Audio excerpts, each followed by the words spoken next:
I le sofa i o le atua, o le ona le malosi o malava, o le alofa e whaavavau. Ona le pule o au le lalolangi i lea i le atua na o ia. E fio i me umalava, ma o le pulenga e whaangaina e tangata anu ma le Palemene o Samoa. I to tonu tua oi na whaasino ina mai tu la fono le atua, o se tofi pa ia tu whaasolo. O le viingo le atua e se lau barsfulu tu spese e whakasa, tato vi e le atua. Elelei mea umawa, ya Yesu afatasi maya o te filemu so se ngalu wenga pulelo matai o te lo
talo. Lo mātou tua si se, mātou te whatansia le nganga o le loto maulalo lau kure whaitotas. Na ia tō ifo lau whaunga mana I lungo le nei Palemene. Whatonu mai oe na ia tonu ai a mātou whelafo lafo inga. Mo le whaasisiri ina o lau lava vi inga. Ma le soifua lau le leo tangata anu o Samoa. Lo mātou ta mai o le langi. Ia pa ia lo suafa. Io mai lo malo. Ia whaia lo finangalo le lalolangi e pe o na whaia le langi. Ia e foi mai ia te mātou le aso nei, pa mātou me ai e tau mo le aso. Ia e wha mangalo ia te mātou ia mātou o sao. E peo I mātou foi o na mātou wha mangalo natu. Ia wanga leanga mai ia te mātou. Aua foi e te ina I mātou ai wha so songa. Ia la vea ia te mātou ai leanga. Aua e o malo mare mana. A toa maravi inga e whaavavau lava. Amen.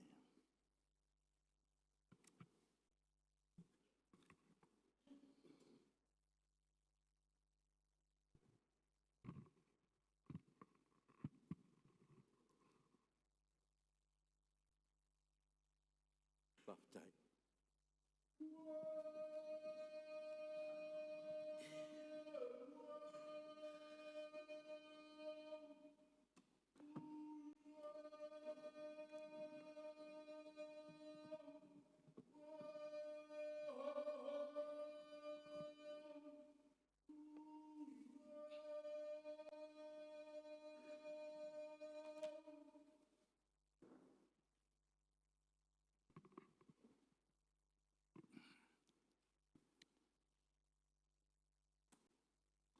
O te whasisi la atu, wa matare nei tau manga le whono ao whaitu la whono. Ua marumaunu le hara whao le maota le nei tai ao. O lewa ta whaila le tō aingo le alenga nei le vasa. Ina ua manu whaifo mo i langi le mamalu le sisirese o le ao le kalesia. O ia fo ina tautua i aitua a mamatua e whaavae i ai Samoa. Tō ia sa e rea vea le tai ao le anga o le auma e le longu lumia. E o te ofo alofa atu ma whata alofa atu i tūlanga alo ia i le pa ia maua lunga o le palemene nei tai o fau. O pa ia o popo o le mamalo o usu ngā whono e fio le tunu. Ua ainga mo tama. Tama ma ainga, karo polu to finga. I tu au mala taua ainga le tai ma le waa o fonti. I ia le li na o tātou sirwhai, i lona whire mū le nei asu fau, o fua i mai mo lo tātou wala a wina. Ma loso i fua mnuia, ma le langi e mama. Si sila whaafuang tapo i mai le tunu o nei tai au. I o tawha e fia i o pa ia whaalupe lupe ina, e whaatalo whaatu lau palemene. I lo tau langi e mama, ma le soi fua mnuia. Tapo i maia, ma le manuia. E leo style fold palemene, le sitia mai o ana Fonotaga le mota nei, a o mafua, o no ngā ruenga tina e whaawau, e sitia e le tūlanga o tia, na whau, mō palemene maana ngā ruenga whai. O lea, o fausi i tai lo tātou sā e nei tai ao. E ui e sātia pēr wholaunga, o no tai whana e tutupu e pēr, I lea taimi mi lea taimi tātou wholaunga wha palemene. Ar whamanatu ale tala lei. Ia maua pēa e tai o lea tunu le while mu moni o Keriso. O le tautau le maua nufua, tautai le rei nei aso. Tira tau mua ma ia tō ma le langi na tātou ngā ruenga. Lo tāpua I mai si o tātou tunu. Anga le lei le rei. Manu ia tele le sunga fono nei aso. Manu ia tapo inga Samoa. Palinga, ngai te tai al maota. E tu saima, tu la fontu mau, fits huruono. O le palemene. O tu natu nei le whaalinga I le fono au tu la fono. Mo le ino tu la fonto whaofi o ta oi lalo. Mua. Tu la fonto whaofi o tu te ungo whaavae, numero lua o lua lima. Lua. Tu la fonto whaofi o tu te ungo tu la fono whainga palota, lua o lua lima. Toru. Tu la fonto whaofi o tu te ungo tu la fono whatwipui, ma toi fuata inga, lua o lua lima. Tui nātu nei aso rusu whao Februari, tausanga lua o lua lima. Tainia, ona po fia mena au munta afa, tai o le maota. Tui nātu pepa. Mua. Pepa palemene lua filusu wha, lua filusu lima numere sela umlemanu. Ni poti whale tausanga le pulenga soa vai a Samoa mo tausanga whale tupi lua filusu lua filusu tonu. Lua. Pepa palemene lua filusu wha, lua filusu lima numere sela umaleiva. Ni poti whale tausanga le whale meri a Samoa mo tausanga whale tupi lua filusu tonu. Lua filusu wha. Tonu. Pepa palemene lua filusu wha, lua filusu lima numere sela usifulu. Li poti whale tausanga leo o nanga o waa Samoa mo tausanga whale tupe lua filusu tolu, lua filusu wha. Wha. Pepa palemene lua filusu wha, lua filusu lima numero selau sultasi. Li poti whale tausanga le pulenga e whaafoina talonga esi tau tupe. Mo le tausanga whale tupe lua filusu tasi, lua filusu lua. Lima. Pepa palemene lua filusu wha, lua filusu lima numero selau lua. Li poti whale tausanga le pulenga e whaafoina talonga esi tau tupe. mo le tausanga fale tupe lua whelua sfurulua, lua whelua sfurutolu. Fitu. Ono, pepa palemene lua whelua sfurufā, lua whelua sfurulima numere selau sfurutolu. Li poti fale tausanga fale putonga o maa Samoa, mo le tausanga fale tupe lua whelua sfurutolu, lua whelua sfurufā. Fitu. Pepa palemene lua whelua sfurufā, lua whelua sfurulima numere selau sfurufā. Li poti fale tausanga le pensione le palemene. Mo le tausanga fale tupe lua whelua sfurutolu, lua whelua sfurufā. Valu. Pepa palemene lua whelua sfurufā, lua whelua sfurulima numere selau sfurulima. Li poti fale tausanga le pulenga wafu mtaulanga. Mo le tausanga fale tupe lua whelua sfurutolu, lua whelua sfurufā. Iwa. Pepa palemene lua whelua sfurufā, lua whelua sfurulima numere selau sfuruono. Li poti fale tausanga le pulenga tupe whawa malo o Samoa. Mo le tausanga fale tupe lua whelua sfurutolu, lua whelua sfurufā. Sefulu. Pepa palemene lua whelua sfurufā, lua whelua sfurulima numere selau sfurufitu. Li poti fale tausanga le mtanga renga fisota inga mwhamtalanga teknolosi. Mo le tausanga fale tupe lua whelua sfurutolu, lua whelua sfurufā. Ma le sfurumaletasi. Sa ro lua whelua sfurulima pātasi. Tula fono whatontonu so tanga wale leo lepa mga luenga. Lua whelua, lua sfurulima. Whalolo lo kio. Lafo ale suis fono palemene mo le tumalo palota o le pā. O te tapa lau whionga sus fono mo le pā. Ono po, kirepa.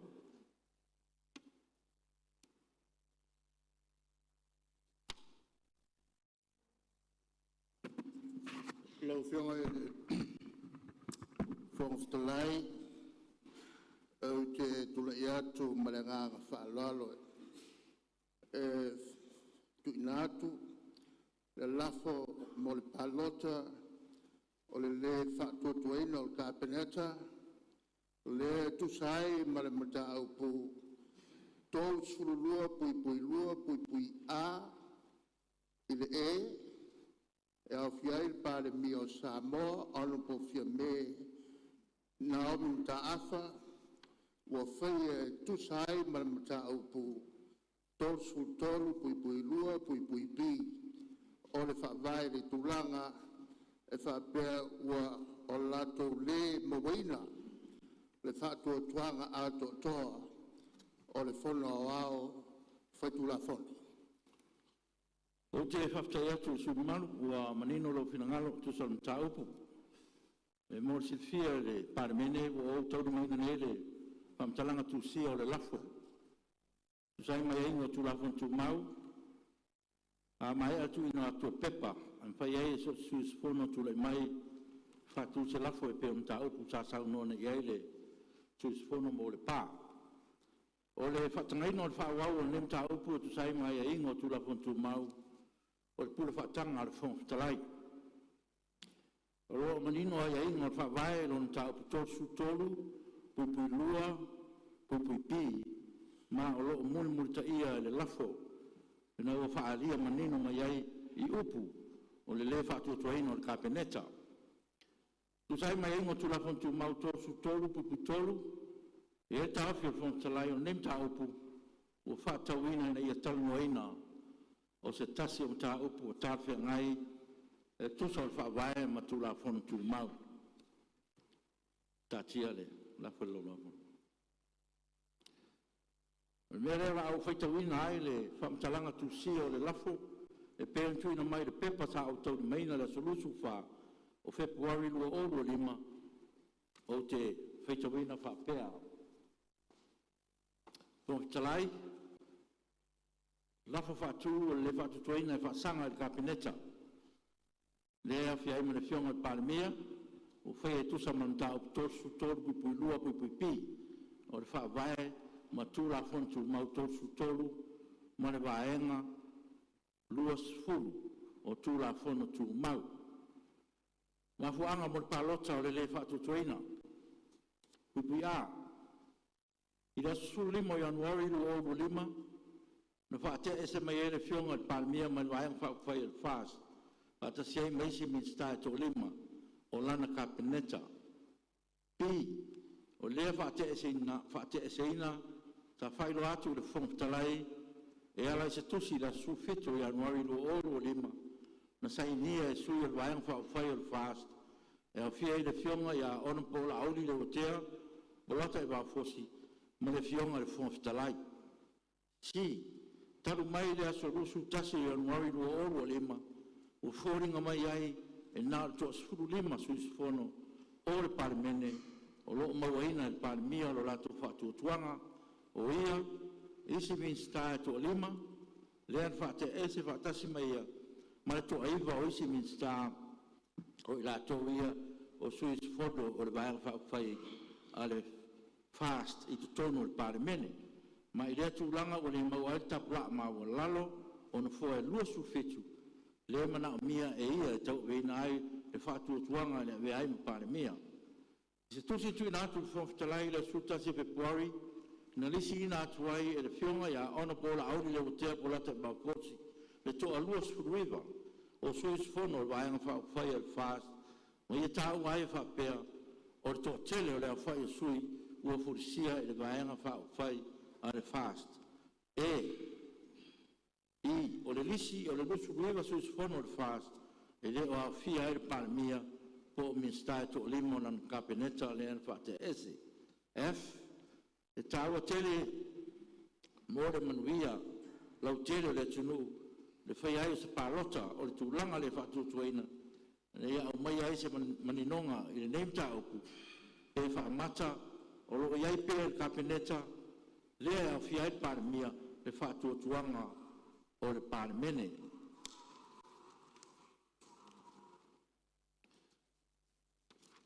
Ia o le lafo le nā, tonu tato tula kontu mau, e le o manino tele ai a inga, o lafo o mea whapenei. Ia awa o manatu o na le wawa ai le tato whawae ma awanoa whapenei, ia o leo o talia inai, ina ia whatino, matala noa inai le Palemene. O le foi wa tuina fatasi mai foi tu sai tu la kontu mau. Ma suafa su spone to lima. E sau noa e le lafo. Su mo mua ona po tu le pasa ilele mlile ngoi. Su ilo na lua ona po la wofo fontoe no fsili pia la wofo. Su ilo tolu ona po fai malotoa kika stars. Lona fa a fionga le ana Roni Posini lima to fa le kule rimoni a yafi o le fasolonga foi le na o saunoanga e nem taupu mai na o tai 5 minute ma mai tau mai su malu na tai 5 minute le umi o saunoanga su malu to tasi tato tu la fontu mau na e ese mai su to lima o le bang fa fai ale cha pipi o tau swafa o le a maua a vanoa mo nisi su fono a mesa lava o kabineta ia manisi foi a sui matutua o le mota ia o le amau le avanoa e fua i le taimi u whaatanga mai e tatu la fontu mau e whaatala noa ai le neimta o kui lumo o le Palemene o le whautuanga mune mure an fua o lewa tu natu le whaatanunga anu fua o lawani i toi whaanga ina suafa o mafua o lau ina atu o no le tusi na mai ai a whai tātou saunoanga tātou a ngai pe i tū malo na whiwhilia i tātou i tū sau tātou tū la fontu mau le maota. Ia, me leo te tā pālau whenga suspono mo le pā mo lau saunoanga 5 minuti. Ua whenga le whangwhitalai. Malia lau whenga le te te di tūngai se i tūlai mai le lau whenga minstaunga lunga te. Ia, o te mamori atu le nganga whaafitai lau whenga. E le nei tai au fōua, mai a fōi ona e tāpa atu lia te tā. E le taulanga whaafitai. Talsi ai le tātou Fonotaga ma le tātou whaamoemoe. E le e se tūlanga e whaavlawe lau whionga ma le lafo ma le whaiunga wa e tuina mai le lafo. Na paua le lau whionga o te whia mānum lama. O leo manino mānum lama whina ngalo le whamasnonga na tā upu lea. E li toi au mai ai tuan ma tā upu pe withdraw. Alo tatia se i yalo tātou Palemene na tā upu nei. Lau whionga la o whiringia tala feagai le fa'auau o le tatou lafo lea o le mea io le lafo laufioga o le makualololo magai a le lafo i le taimi muamua nei au te fesiligia se fa'amalamaga laufioga tulafono tumau valusutolu puipuitasi o lo manino mai ai nā le mawhai o na tolo te al palemene. O se mta upo o lo ta oto ma whaatari e se whai unga al whaamisinonga. O le ala ngala o whionga lo tula i atu ina ia tātou. Ia manino ia ta iala o tātou Fonotaga ni te au ma whaadona. Waftai mo le whirangal whaalia o le whionga al Minsta. Ia o le pea no utoro lau atu. O lo savari lava le tātou whaamai tai au nei tu sa matatu la pontumo. E mesi foi o tu la pon whaavae. O leo wa maolo whirangalo. E tu sa mta upu uot whaamisinonga. Ia ai ie manatu. O mta upa pene, o mta upu lava tau Palemene. O mta upu ea ia o loo tatala mai Palemene la tau talnoina. O le winga leo o le tūlanga o le SS o le pula le whaamisinonga ma le pula le Palemene. Tau whapene, tātou te soala pule, ma whaatino i tono tātou o le Palemene. O lala lea leo o watuele a whaatinunga, ma le tala ni fōr ni tai au. Le o leo walanga te tau, le mta upu e tala noina e le Palemene. Tau whionga. E le fi whanau wa ia le fina wa ia le mta upu. O le tulafono tō maua le tulafono le Palemene pule le Palemene. E le kau whinga waku la wa whionga. Ai pia mo whai atu sa whamtalaka. O le lafo se lafo taua. Se wangala wa whionga wa e saunoa mai o te whatua se lafo e whaatatia. E se vaenga le o tulafono tō maua.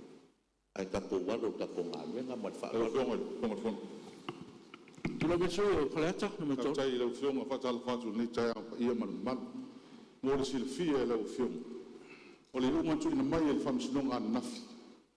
O le whaatatia ese e mta upu lea le HRPP. Peo tu nā tu sei mai e le Fonotaga al Palemene le so. Lona winga. O le tala noina mta upu lea o le a fuafua. E le whaeunga al Palemene le so. Mo le whaalala. Ia o tua whapene ma whaeunga whongtalai. O whaeunga whongtalai ma sali ma mautu e le whainto suia. Ma la winga fo leo le o lo whai al tūte o fōa ma whongtalai tu sai maala o tūla pono. E se lava tūranga o me whapene e am taupu me o lo tea whamsinonga. Ia o ma taupu ngā e ono tātou wawa iai am taupu nei. Ia o taupu lava ua whato ai mai i le whongtalai ma Palemene. Ia o le ala leo ua mawhai o te tala. Tātou te tala noina. Ia le hau maua. Ia o lo whatali whamsinonga. I se whai unga al Palemene. Mera whamiri lau whionga Minsta. Ia o leo whai unga al Nufua. O whionga te matai Palemene. Ia whataro whatu i lau whionga ma le mautari ni tai au. Ia pape foi le kapo inga mau le whionga le au mali. Samoa i lona tūlanga whalupe. Ia ai me se foi tapo i talo mai o tātou te mawhale anganga. Ai o tula e tula o whionga le whunwhitarai o tā upu ala ngā le whionga i Minsta. Ona o le whaafsiri o le na fōa e winga i tātou tula whunu tu maulea. Whaasino i tā upu o lo i rumo i whamsinonga. Ia o le ua o māua le whininga lo lau whionga. Ia te whamari atu lau whionga i Minsta. Tātou ave ia o leo kusano mai na fōa. Ia, ma le fwoi whape mai ia au tū o le whaitau aso le whakasai le so. Ele sona se tangata a le tua. Tātou o, tātou sa ili le mta upu o lo tātia nei le mamea. Se whaadinga lea ma whaaloa lo i lau whiong. Nā loro mawhtai le tō whae lau whionga tu matai Palemene. Ia lewa melo whinangalo ia ngā tōnu lava, tātou whame moe le tua, ia o le apsoso ni mai lau tō whātou whala inga, me se whionga tā upu o ngaonga whapenei. Ia, lau whionga le whai, whātou le watu le whionga le wha māmalapa. O le ngol bako whalongo. E pei whale kongu meo. E mea ia le ke wabalaka malpalia ale o mangingo le. Kailo e ngisui. Ale o mangingo le. E kako whalongo le ke o mai mau. Kafre. Ia. Tuna melo fionga. Tuel pa. Leo fionga i le Fonotaga te tule ia tule au te langona le umame uma. Mai o te whamalo te foi o leo fionga lava i lalo tātou tula fono. O e wha e whaia whai unga mulmuti. Ma lea lawa tule e tuai la matala ngā tā. Leo fionga i Fonotaga o te momoana o whātulu watu. Leo fionga, whapewhoi le malu tātou mauta nei. Whātulu whoi whawhonga mai a Samoa. Ia le turanga whalupe. Ai te wai le pupuru teimi o le awanga i sao loa i se whamtalanga. O le lafo o le whatuatua ina.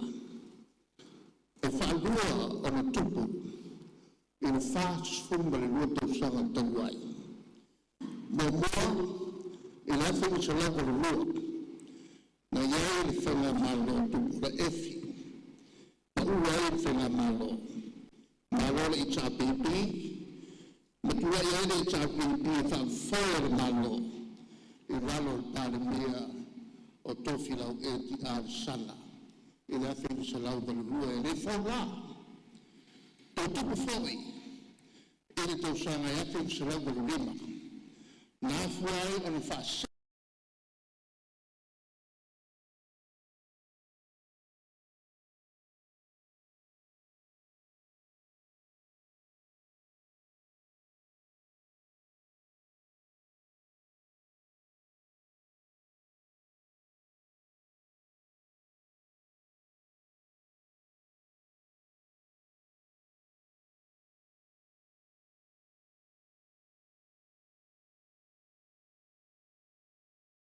Fosi, na fia me Naomi, e ma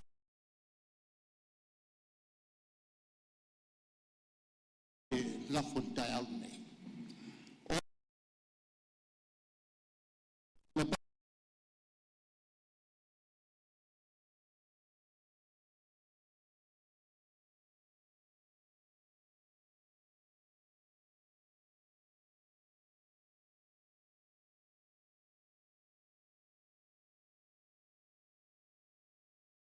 Na il Palemene. Ia fia me e le tātou a Fonotaga taluai. Nei sa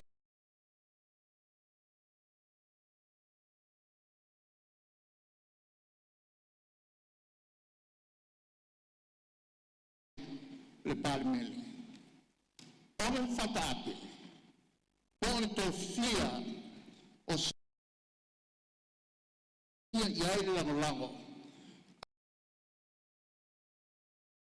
Ta upure na e fai e le ao malo o lana mta whaile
se whare tau ai. O lo tu mau le mapopo. O le Fast Party.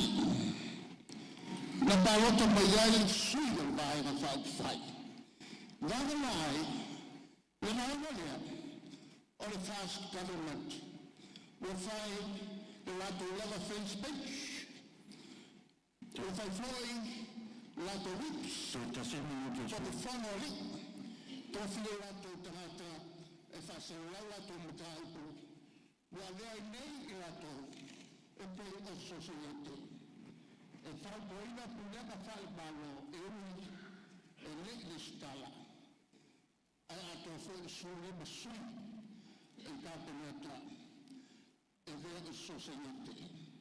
Wa soia whai tofina la turu masai tolu fast. O whoriga taua ia. O whasiutilanga Fast Party. Ma Fast Government. Ua matua malino ai. Wa se lewa tali se. Me tau whaki. I whine mū tātou malo. A whai whaki. Ua whataitai tātou I isi whainga malo. I a whanita tō titi. A whālau pēr. Ioe. Alale e tua fita ma Fonotaga Palemene e fa o mai rola la to officeria ala to fai una sola fai la me tu tanto che non vuoi mai che lei io to fa fuori Samoa e le to fuori non è tanto fa ya ma lo Samoa e fuori su merpa ya va te vuoi stare tanto tempo te io non minuti ya ma lo va stai ya tanto mai le ana fundo talai e mi fiava no ma che ma tu ta uo io le mie le ti fia tala no tu lo fia ole guardo fa solo la una e la io la fiama ya fia ra io sa no ma lo ma fa tu le fi fu polo ne pa e dei fa buena Lewa mai tu si le fontra ile fa le mai le su detai. Ya che dei fa tu non ta pe fa lu lo fu e tu sai ma la tu la fa. Le la lana del te walwa. Ale e mo wo le wa fa le ma no me fa lu. La la le fa no fa le ma no. Uno lo fa no le la la no sta pa tu lo so. Ya, ya, ole wa va tu. Ya, fa no bomba. Ya, le wa tu le faccio una frustrare ya io tu lo sai tanto guarda là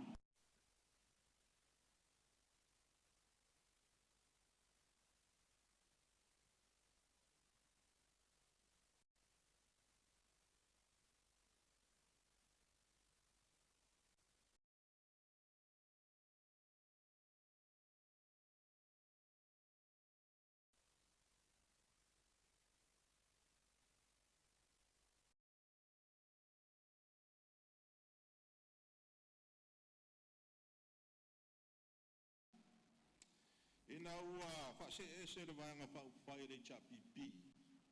Mai taitaina o le malo I le tausanga I lua afe lusu matasi. Sa sau no ai le taita. O le nei tu. Whape atu fia me le malo na. O le amato lango atu 5% E moni mai wha maoni la whonga. A peita. O mata winda le nei vai tau.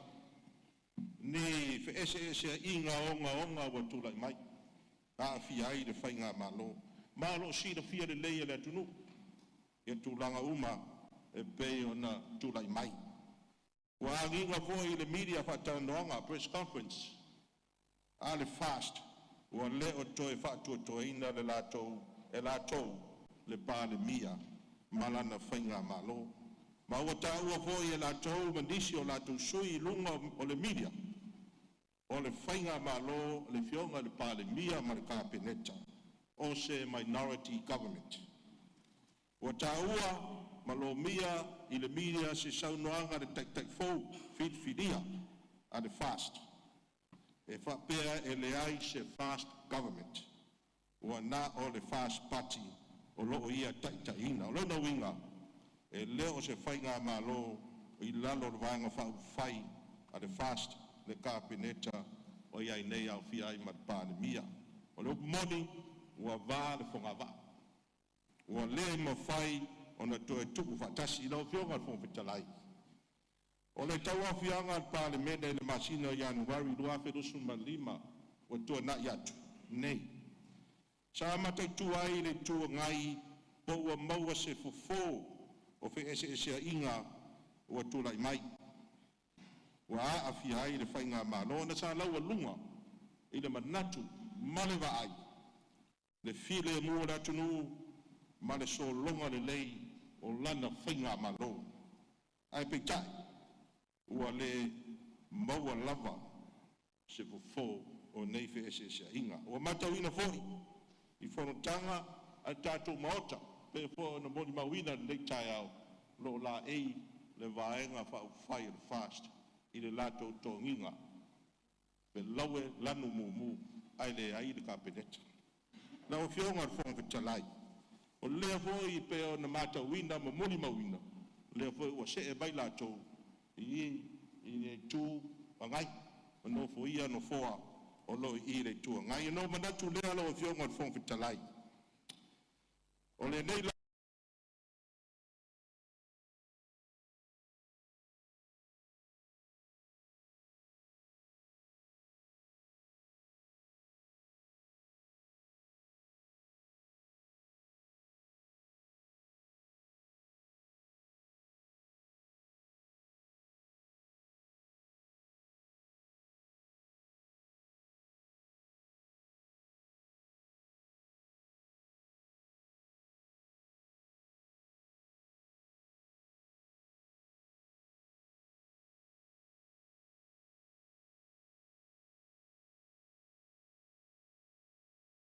e manuia tātou fono.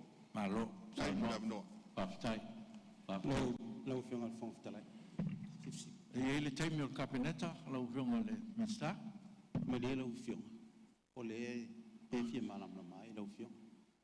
O lau te fia lo. Pe tau dia la launga ale sui o le pā. Langa lefto a whaalua e le whionga sui teita. E le lafu. A le ua umana whai launga le pā. O mena le fia malam na mai lau whionga. Ia, ua umana whaitu tala no foa, lau whionga le minsta. Na mai le lafo ma mai e mal whaaruaina. Ua talia ai no foa. Whaatai lau whionga. O le lafo na watu i lau whionga. Ai li whaaleo i tono le palemene. Ia o le lafto a whaaleo. Langa mauti le iloa. A tono tusi na watu i lau whionga. Ana ona fia malam na ma a whapea alo fina ngalo lea. Ia e leise mea o iai. Ai paun me talo atu ai. Lefto a whaalua. Awa umana launga al whionga le sua. Pa, pe le taulanga tua i tono tātou whamau. Maunga lau whionga. Ia, tātou ono sa i le meu tātou iai, o lea ua whai atu tala no foa, ia o le nā. Tulai mai sui o ngā ngai whamaunga nunga tō, 5 minuti. Numera tas, wha maluru atu, numera tas. Whaatai lau whionga mo le awanoa, mai te watu na o le 5 minute, whaatalofa atu le pa ia mawalunga o le maota, whaawhiroai, ma whaatalofa i le whaafonga a Samoa, i Samoa nei, mai lātou o lo whaafonga mai atu no mau. Ai o le a amata lau wholesanga, o te tūlai ma le anganga whaaloalo, langolangoina, le lafo e peo na whaatuina. Ona, o tūlanga e peifo ona ua mai a, o le manatua pe le loto, le saunoanga, le whionga sa mai tai Palemene, e tono le maota fono i tia whau.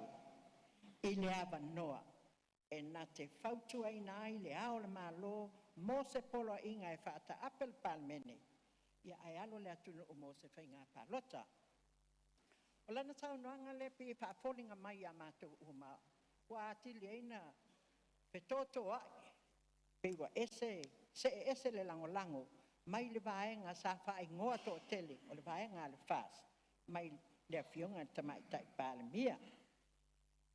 Ua angina foi, isi foi fasa la launga, se fulu 5 o loo lango ina la whionga, ia ai peto a ono, ea leisi whaupunga, e pei ona kopi mai ai le vaenga le nei, i le tusi e le whionga ia la auli, i le whionga i le whonga whetalai. O le fesili wa tula I mai. Ia I le nei vaenga. Po o maua le foi numera. E fulu si ai le mauta. A fai e tali tonuina ia le fionga ia la auli. O lo ia te ia le los fuluiva. O le mea la wa tau na fai wa tau na whaanga fua le no foa. E la foia I le ao le malo. E fai la na fai unga. Na fili mai tātou e tātou tū malo. E whaatino tātou matawha ioi. Whaasui whai pule I lalo le tūla fono. O lea la, e au mai ai, o I e au mai ai le fufo le whaapita uli. O na o lewa le maua se tātou fufo, o le fesili. O fea o le a maua mai ai le fufo, o le tali. O le tūla fono whaavai. E ui ina ese vaenga wha upu whai sa tātou ngā lulue whaatasi, ma fe oe a I ai ma lau whionga tama I tai pāle mia ma le nā vaenga. Ai o se fianga lava I loto. O lau whionga o se tama I tai pāle mia mua mo Samoa. E ui ina ua ese le vaenga wa langoina. E mita umai, so o se tama I tai Samoa. O loo iai maua nisi e whaapea mai. Ina ua tula I mai ia le whaafitau li le ua whewaiwai a iai le malo. I le te tau na toe tai se tamai tai. O te matua whaase se ina ia mau. Leanga aise a, leanga e au le ina I lau o tamai tai. O lea tu sao atu ai le whautuhanga I lau whionga tamai tai pāle mia ma le anganga whaaloalo. A whaiwa e ave ese la auli mai le kapeneta, ona o lo manu le tūla fono, ona o morianga tau le tūla fono. Pele wala ngā tau, ona e pūlea lo finangalo, pa ma vai lalo le tūla fono. Ele mawhai ona whai e se koongo, ia kongo le kungu, po lea lava ia ni whai unga e whai, ia mani tūla fono e whai e le mauta, ia o le a leonga tasi, male whaavai. E te tau o na toe... Te tasi minuto tui. Ia o le tūlanga le nā, o leo watu sa awatu. Ai o le pasili, ai se ale me o tātou whewhewhe ai tātou toe. Whai le tunu una au mai a tātou I nei. Le whai na le talia I tātou whono taluai, le whātuina mai lafo, lau a whionga whetalai, lau whionga whonga whetalai, le voi le whaaforinga mai e le talia e lea vaenga, ia le whaatuina mai o se lafo. Ia a oai la atua I le tunu. Ia lewa mātou tau mawhaia, o kaunga mi ngoi seisi vaenga, o loo kakali le akungu, o loo kāpuai o kākou whaiva. A o lea o se kemi mua lea le kelo whaafika auli wakulai mai.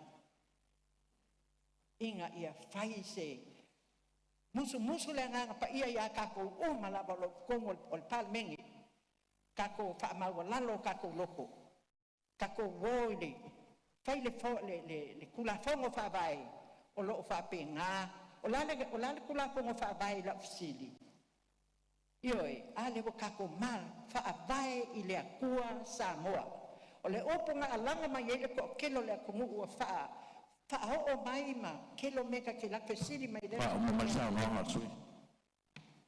Ele ko e fo I Samoa I se le lei langa wo ko soli pala le fa vai o le kungu la le fa vai I le akua Samoa pa tai Manuel Fono Tu mai sui sa fata numero tasi 5 minuti. O whetalai, pa malia. Ona le mo mai so te inga I whawhoro motu atuane le alua tōre tātou whaasalaunga la e whaafonga le tunu. Tāo sanga man whaala lope whain se si lane an whainau tusi o le whono. E le tātou whaaleo te leo le man tātou whaasalaunga whaamulmonu. So on fait tout sport. So tai po.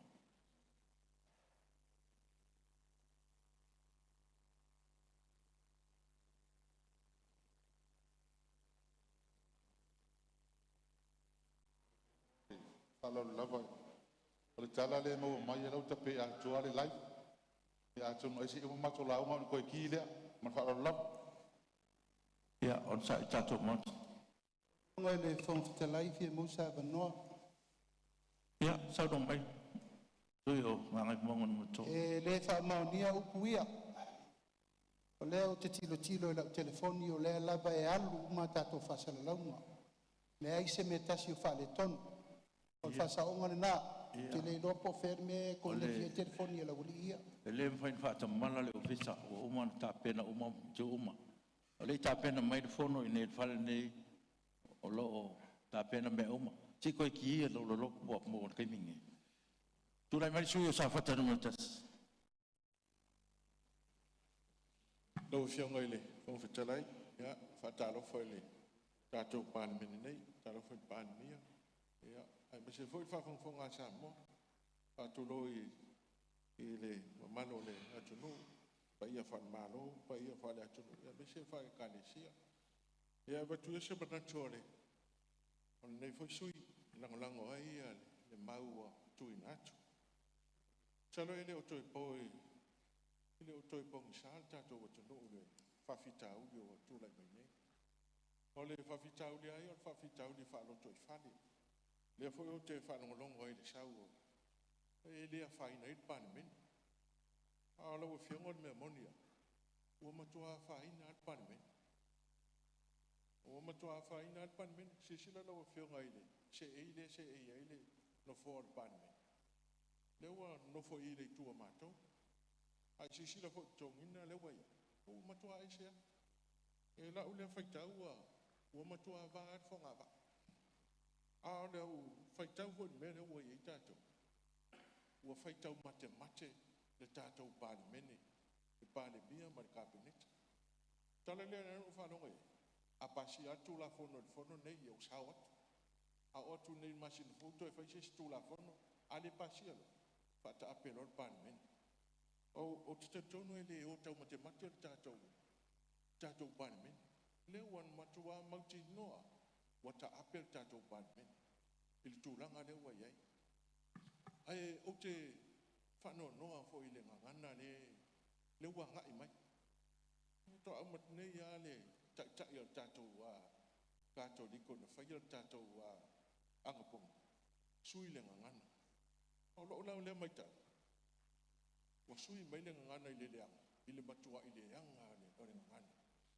pa malo le ufionga tu mai te Palemene langa e matou te wha melo langa e wha o tatou e so tai uma a o tana i la fotu te ofo i le atuno o le a whaina o le atuno wa whaina ato le atuno la ule mai tau ia ua matua ma lepe a ia tatou Palemene le mamalu ai ai la ua fionga i le tai o le vaenga le whatu mai nga ngai fo o melto o te tonu a whai e te le langolango ina le lafo mo lau tautu tau te tae la tau vanga whai la le isi e toi anga iei toi anga i toi nofo yo te tae o le malo te tae la le fax ia lo fa mai le tua mai le musu ina i tatou le nganga pa ia ina ia whai la mi o tono nei fontang manuia Ia, malo sui o le tā ua no fōa o tatou mō tenei. E le sisi le mai o le ua tumu mantua le tu le whasolo tua pēr. Ma o no fōa fōi ia.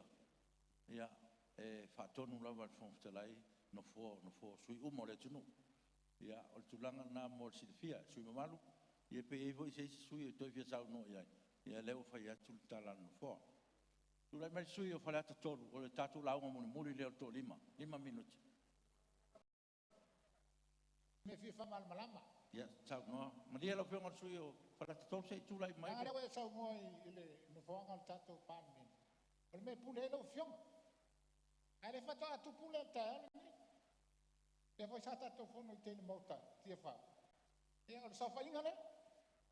E o mato lo ai. E o va fonga va. Ile lai tu. Ai lo se Ya. Tala e fai vanai o le mena tupu. La fai. Tato fontang. Ka kia mai per Fonotaga. Ina ia malama. Ya. Ia malama. Ya. La fara bela fe. Ya, la uma mai sui o para to.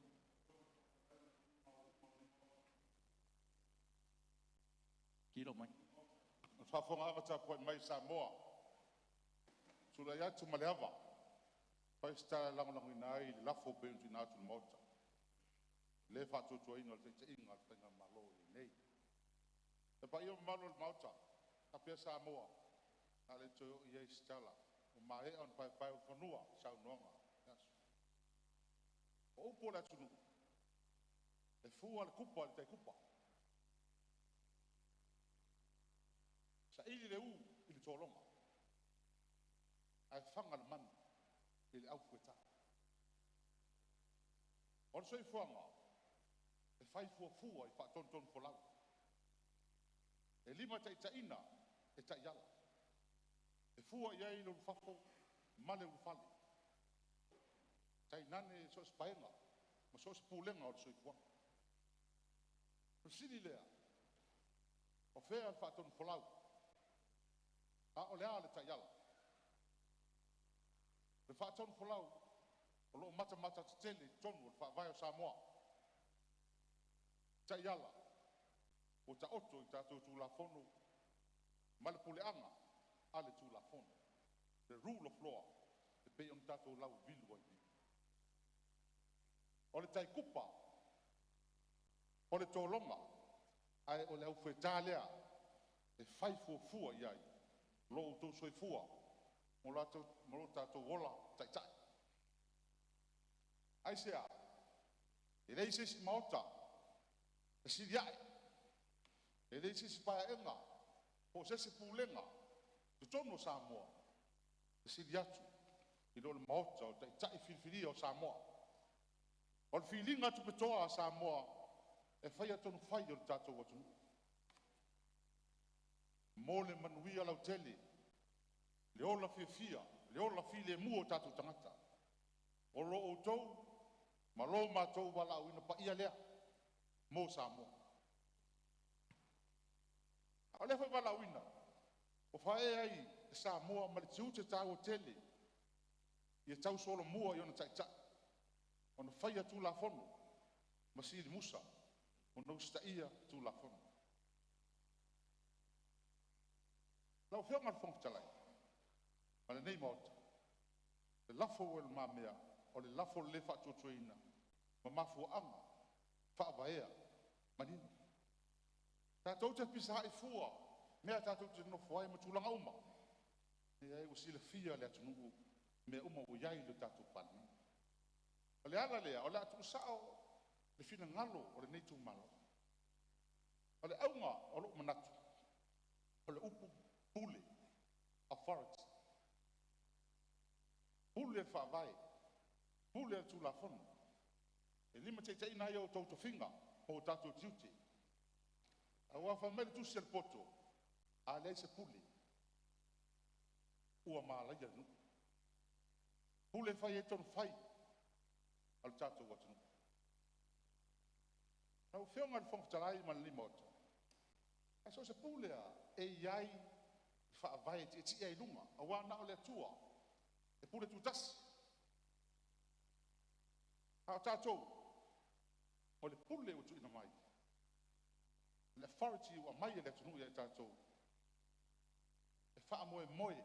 Pe ona wha met wha vai. E le nuu mela polisia. Authority. Lea la o tātou tapisa i le so. E le masania i le tātou fono. E le tai au ma le lafo whatuina. Le mafu anga. O le se pule. O le se authority. Ma nino wha vai. E le tangata e vea mpalimia. Ma nino wha vai. I tangata i le pule. Ina ua leise pule. E ao la anta fisiringia. O fea na au mai e le pule. Fea na au mai e le pule. O te whaftai. Kei tāpipi loto tele whaile lafonu. O lea lava le iunga lafo.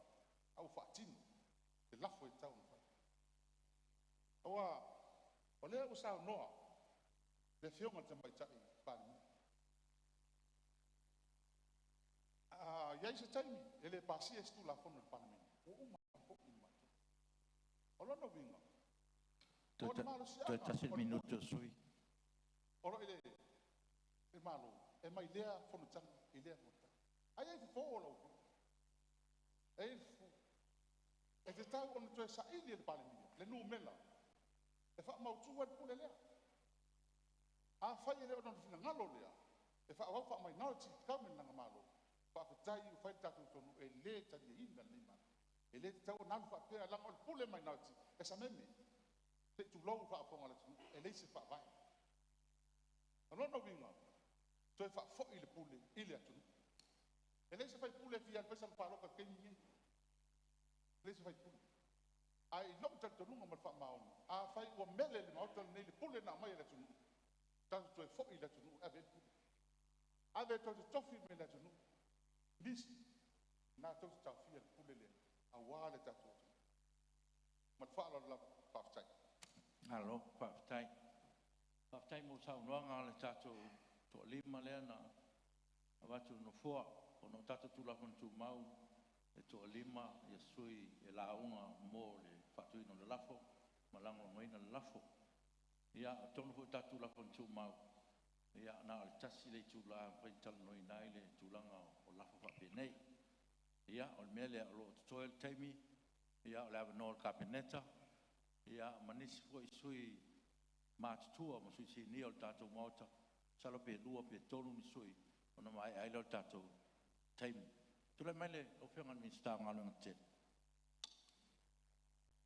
ia o te pafta ia tu lo fionga le fong te lai e ruai e pupu vol taimi te fingalo e faise manat ia e mo la bon o pafta ia tu lo fionga i le mai taipan mia i lo toa ma lo tele ua mawhai ai ona whaawau tatou Fonotaga ia ai whapena pungu whaftai atu lau whionga te o tūlanga na a o le o tatou whaulanga lau whionga whongtalai e iaso o malu e fo iaso e waluka e ida le taimine o tatou Fonotaga ma tatou whaulanga ai o i tonu lava e sa ili ai le mataria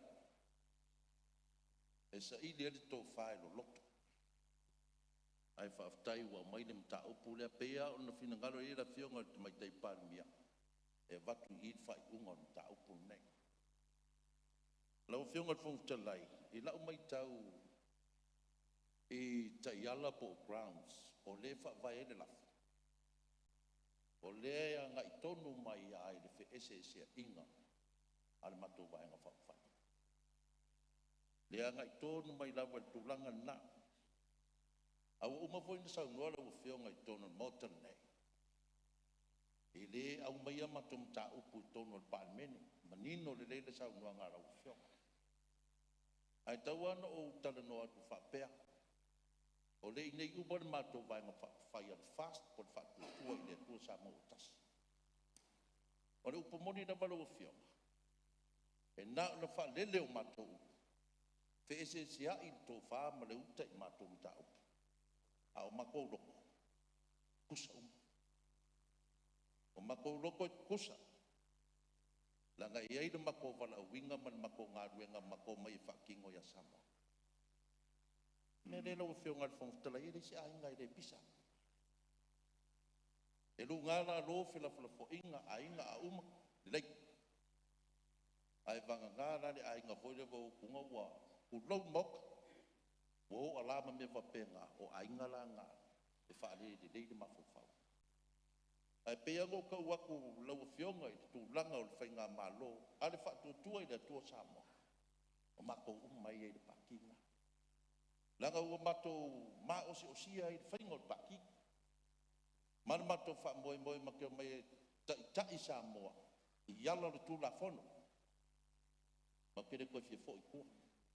Ka kou kere fia fo i kua. Me le lau whionga le whongtai. Puku ala whamtalanga lau whaia. O a tūlanga o mea uma. Muli manu tai uma matou. O le ale matou whese se inga. E mako ki whaakasi o mako loko. Lau whionga le whongtalai. Pa umba sa upo e muri ai. E lesi ko inga ngā, lesi ari inga mako ai ngai masangi anga fusu I le fusuanga foi fai fai us. Alu fus fai ing. Fa luak fus fai ing. Fa koru fai ing op sile lo ia. Ola en me ke fai ing so o ia di. Fa mai on me ngai fa ngai do ma fu fa. O crisis ia mai e vai nga de so si fus. Ai fai inga, ai malo, mau la fang kokola. Ai fai inga, e mau foi la fang kokola. Apa wala le se. Ai fai inga. E mau la fang kokola, ala sukala. E se senga la ngalo, le lein ma fo fa. Lo fong kala i wo mala fa. Alo, Fa tai ma nget fo. kai. Ya, lo mau la no ni. Tu sto lua, ya ona tawiale mo tatu taimi. Tu no mai. Ya, tu la mai suyo. Min stao, soi ko manolo. Lau fionga fong Samoa o ke le koe ka ua o pa ia la ngai pupu ul kaim. Ka o pa ia ua umong aisa o ngai ase klo. O pa ia ua kakangu o mga lafu. Ua aisa po o ngai. Lo kumalo pele ka po mai. Se upu e kau mo fa ia lo ko sui o nga o le lima minguke.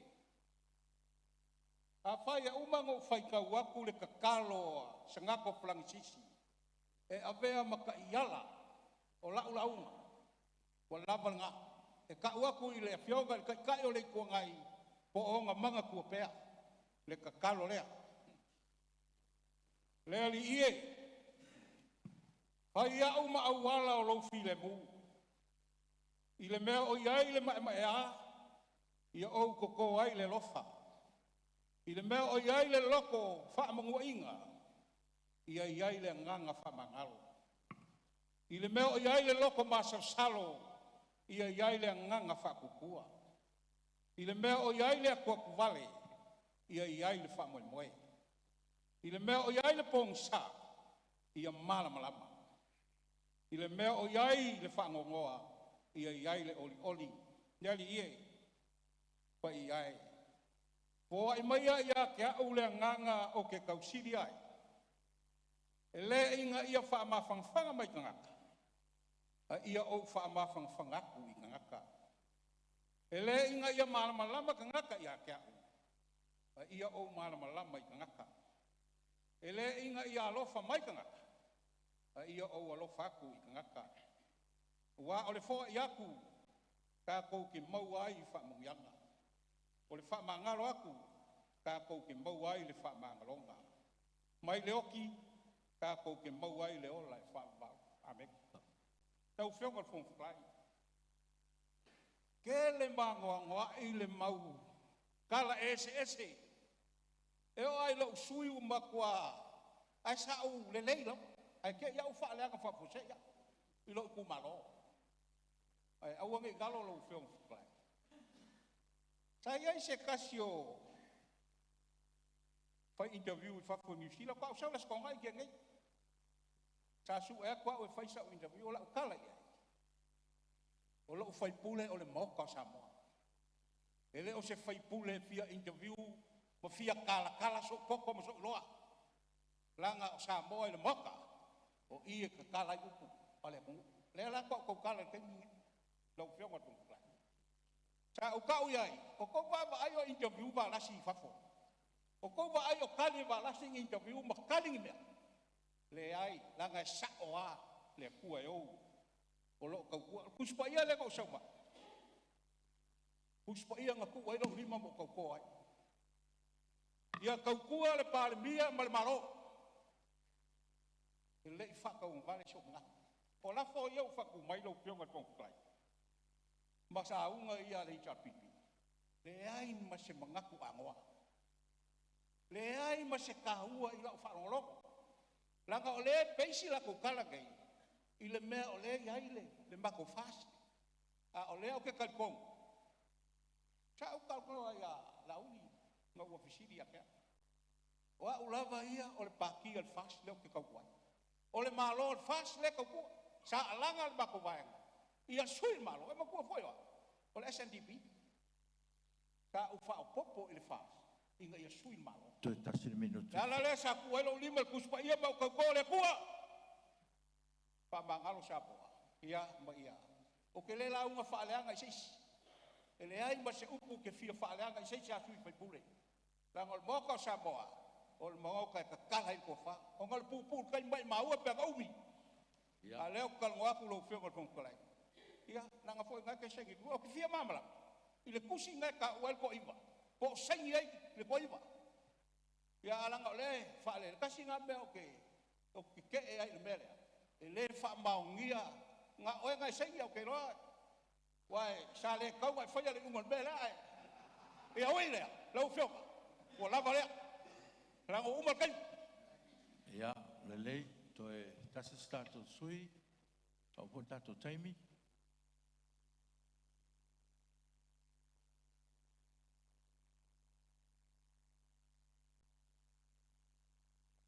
Kung vitalai.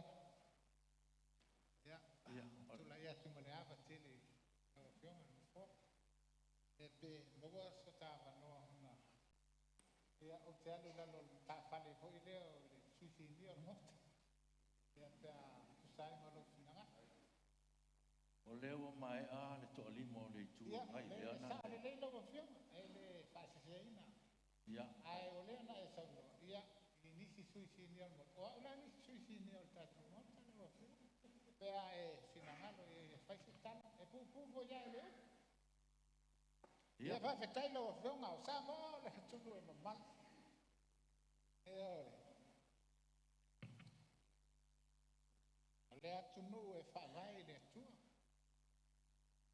Le nei tai au ma le lafo le fa longo tutu. Ia ona o manatu ai lea o pe o te tu ai lia. E lo pufo e fai ngata e falo. Sa fapito. Aisea. Ona e lo loto. Ia le tūlanga o whapena na whātua le lafa. Sea ona tupu. Ia pe iei se lafo whapea e tūle mai. Lea vai tau, ma lea vai tau. Ai a fua e le tūlanga wa iei lo tātou wa tunu. Lea lau o tātou whalongo le tai au le mai. Ia o se lafo e li ai le tino. Le whaalongo le tunu tatia tātou le mauta. Ai a fua e le whaalongo le tātou wa tunu o tālo whai. Tālo whai le palemene, tālo whai tai. Tātu atu iai le whaatua tuanga. Tangata nuku o Samoa. Ina ia whai lo lātu. Lale tūlanga leo iai. Ia e le toi pomalai. Whaafonga Samoa. Whaangongo tangiao. Eo. Samoa nei, ma Samoa i whafo mātunu e mamau. Wahalu e le tau.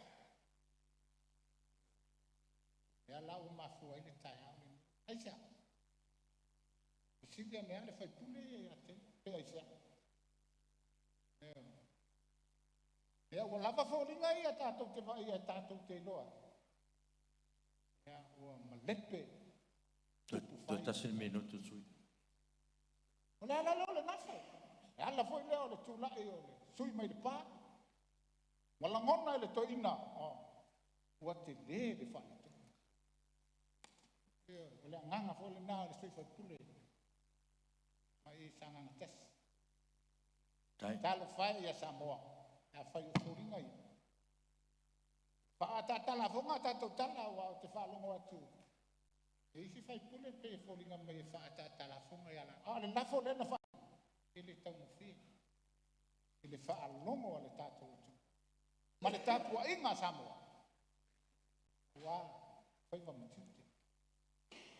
Mea le ala wa whionga Ya, mai ale teimu sui.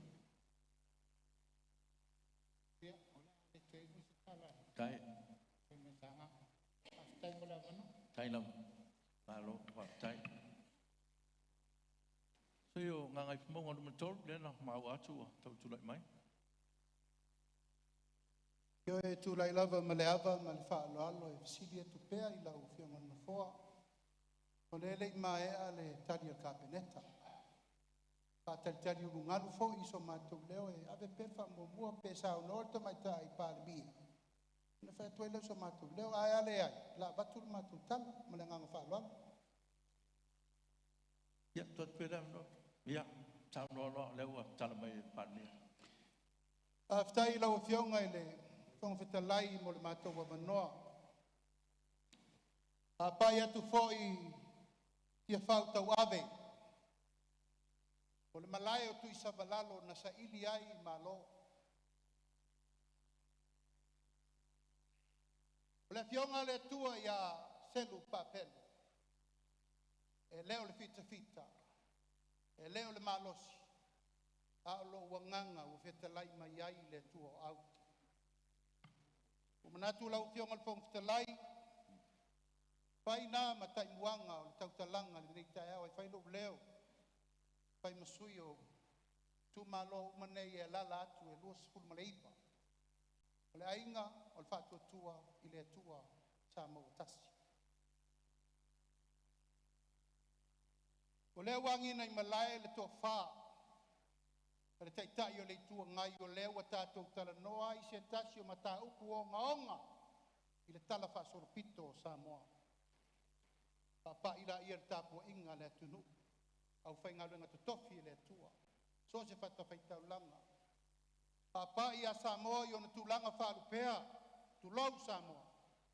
Pa I tāpua inga wala o whionga leo mamalu o le malo. I le fono sui tofia. Whamsinonga, ma leo piso whamsinonga. Ai whaatilo le lau mea I lau whionga le whangwhitalai. Ma le Palemene o Samoa. Tai au nei leo se tai au e tau ngofie. Te longo malie, pe leo malie. Tasi le nei tai au pulau Samoa. Mata ngā I le Palemene o le tunu. Kai sea, o tātou fesili po ai le pule. O tātou fesili le whātua tuanga, o tātou fesili le amio tonu. A o ai le pule. O ai le malosi. Tasi a le pule, lau o whionga le whangwhitalai. Na o le atua soifua o le whaavae I le atunu le nei. Whaavae I ai Samoa, whaavae I ai le lalolangi atoa. Lau o whionga le whangwhitalai. Ea manatu le lafo le tae au le nei. Langona le anganga. Ano noa. Ai se ala o whionga le whangwhitalai. O le tātou to whinga na tātou mai le Palemene le. O whea ave le tātou whamomua. O whea ave I ai upu matala I e le vivilu le tae au le nei. Alo lofa I a Samoa whea ave le whamomua. Alan mele u whai tae au le nei. Ua whesiri le pule. Le whātua tuanga o le tali tonuina. Le fina ngalo Samoa na laina sa uwhawhai. Le whātua tua I le tua Samoa. Tau ape le tunu.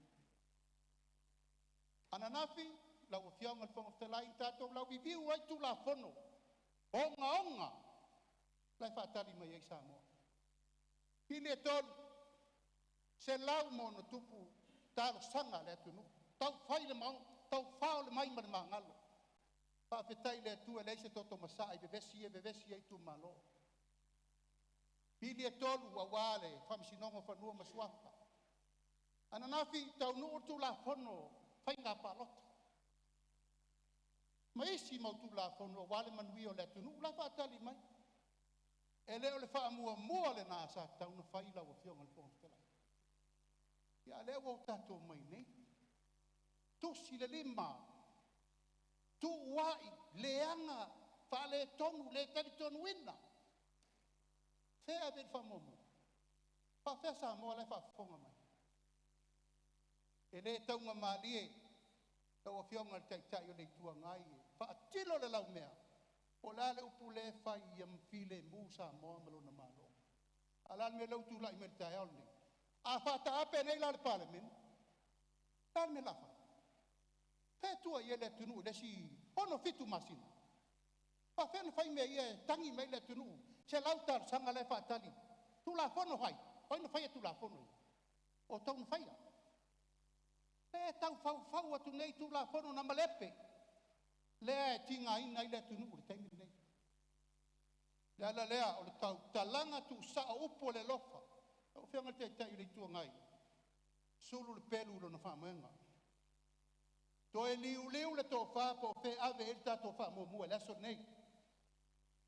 Pe whāmua mua tātou sa ili o ai puli. O ai tai ta ia le tunu. Au whianga whong te lai pule le tua.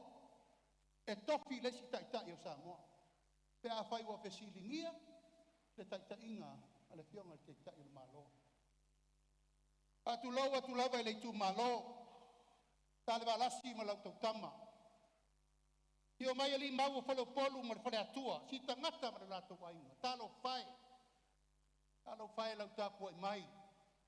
A fa penana fe furisai. Pa pautolo e loi. Ai sea, e lei fai ale ala tato. Fai mota ni. Olea, o la talo sanga i di tua ngai. Siri lau to foe. E iai le aso ma le taimi e fai iai me ia. E feo lolo. Lo tau feitai le matou maftia. Lava me leo matou ia. Lea in tofi minista. Lea in minista lango fao uma mea. Mata fua o matou tu malo. Mo lia leo. Sai pui maloka. Sai ni vai aso uma e peo tangata o fasioti tangata. Lau a whionga al whang talai. Sila de nā. Lau a whionga al whang talai. Ia. O le tua lalo le nā tai o le tua ngai. Tā tia le tōm tau. Le lava ua o mai. Ma le sui ma malu se. O le whatu ma la whapapo se siau minute. O i whaluaina. Ia, le ua whaluaina, whaturuina, whapaina. Siri pa whamauni a lafo. O i pinangalu e. Sau no ma le ioi. Ia, sau no ana. Aftai lau whionga al whang talai. O langona nā. Ma o manatu nā. Tātou o e whai le mea sili mo Samoa. Lai tāpua e mai. Lau a whionga le tai o le malo. Le alava wa e sila mai. Wa le to e manua mai whale, le wa manua mai whafo. Le wa mai e le tua ngai. Le mata upu sa whapea tau te fō la mea. Wane. Le wa mama yoa, ma mama i taloa tātou vano. No fo aisea. O lau tai inga. Pa peto e lilo le lo upu matala. Lau whionga le whangtalai, na wailu ma mea ha mato tusi. Ma e le toi fo'i o le wa fofola le whala ia Samoa. Sila lau whionga le whangtalai, longo le ama maru le malo langa iai lo na matafa i o i tu langa o le whawae. Longo le tai o le itua ngai, longo le tamaitai Palemene, o le matou langona le nā. O mai e whai mua tātou tu la fono i en tātou whai le turu. Mea umanei tātou polomisi e Samoa e whai. O mai la tātou mai whai. Auma! E au na whai roa leo me tau whai. O whionga te tai o le malo. Mātou tatalo atu. Ia e pule lo loto. E le siri le toa na te ae le olo. I le tangata e pule lo na loto. Leo mātou whai atu. E le to e alo whai se upu. O whionga te tai o le malo. Ua mātou leto e whātua tua ina lau tai inga. Upu sa o le nā. Luas fulu iwa i tu malo le mātou te tutu. Wae vai le meu tātou wo iai. Tātou mā vai ma male pelepe. Ona wae apo le pola e motu i tua. Pautuanga se vatu i ate oe. Wae vai le meu mātou nofo. Mātou whale e sea. Aea. Holo alfua. Ona ea e manu. E manu. I le whaatuatuanga Samoa. Tātou mai ai e sui le malo. O lea o le mātou te talo le nā. A watu i nā. Se e whātua ngālu e leo. Tuua i a tama le vaenga whai. E leo tuua i a tama fo i le whai ngā malo. Whaau le malo Samoa. A pasi nei le lafo lea le tua ngai. Whaata ape le Palemene. O ana.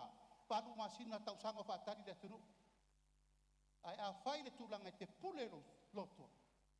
Ia nei lo lea e au tafe loa le whai ngā malo Samoa. Pai le fono le nei. E le tua. O le wangina le. Tau noanga le tua le mota. Ai le mawai le fono le nei o la matu whatari. Te whāle tau wala i lo finangalo. Pe te pule lo loto. A wale file mua Samoa. A whai le ai. Ia nai maria lo lea. La matu wanga i lo i le stulanga. E whaatino ai le tūlanga o lea e tātou te o. le ato to ai le tau o vengo le malo e le to e lilo le lo paua le a se tamata mo sila mai atu nu mao Samoa le upu tu la fono Pasifika ato ala me le wa ai tato wofa pene a olo fua lo fa mai le tu pul tele la ufionga le fongtela yo se upu la val pa mangalo mai ai mai ale lofa ai fai mafusi yo penga inga nosi au to fionga minsta to igo ia tato te ia na ona ina to fa sila mamau o lo yo tato lima ta o vengo le malo ele fa ia yo na malo le o so fa ile sa uta ya ne ai la foto na ina to fa mal fa to tanga ai ale ai lo a tato fo ilo ya Samoa e o le pule le o tato sidingia ta ya ne po ai ton wai pu man wi fa fo mai Samoa man wi fo no so Samoa ne ta ya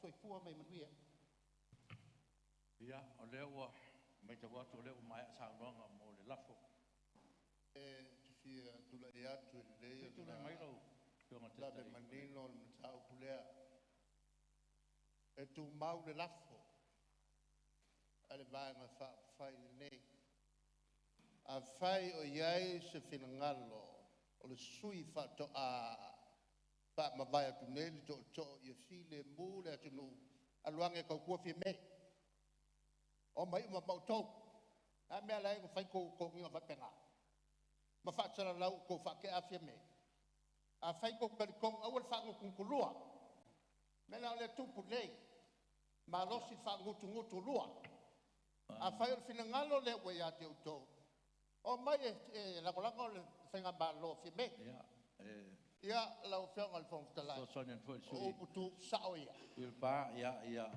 to na ta to ngana fa ngai to no Palemene aftai sui fono mo sui malo le tino tu lai mai sui o aftai la o fianga le fong fitalai o te le tali le sau noanga ale fianga te tai o le tu ngai leva na mai ona fa lele ana upu ile lalo langi ma fa fo le media la o fianga fong tai le tu ngai ele ai ma sau fe au ya mato e te le pu le fo yo mato tangata petea o ai mato pe o sau fa nau ye mali hule al staff nei la lo ba ai mai se fa fo ingol van fa fai o le na mai fa tu tuanga Samoa ia o lewa tatu tonu ngole o te lai bem se no wa ye manatu le lau fionga su malo o lewa wa mai al tatu taimi o fa moi mai au hona no fai lo atu me fia fa malama ka mo le le ai ele to mo se no sui le sanga o lewa fai atu le fai unga no foa ma o mai a fo le taimi fa tanga ina lau fionga e te tau na matu malama le fai na matu po mi sai fa pe o lewa o mana tau le ma fai na matu po mi sai le tuna na le sa to Palemene te ne mali e sui malu o tatou tau te na le fia fia toi lau fionga o la sini ta na mai e toi le tan o la sini la le fau winga le sau nga la uli lim fen la le winga le sini anga yo e Palemene ia o ye mana la fau winga le sau nga le ele foi na tau noina le sui le fina ngalo le sui ya mai yo tan ama yo tan ka fa pe le ro pato fia ma lamba ala mai lalo wa o le wa so dia fon o so fon ia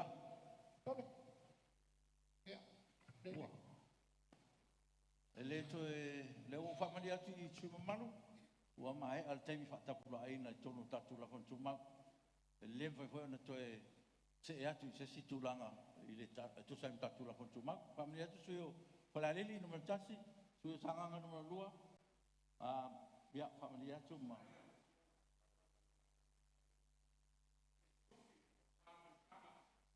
ya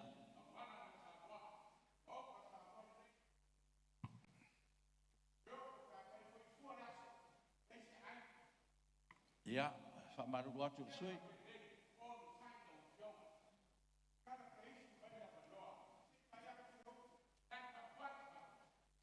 ya mali fa mali atu sui o tato ngalu nga tonu Palemene fa ton fo lau e tato tu la kon tuma fa tai ya ole ya lau venga le mai tai Palemene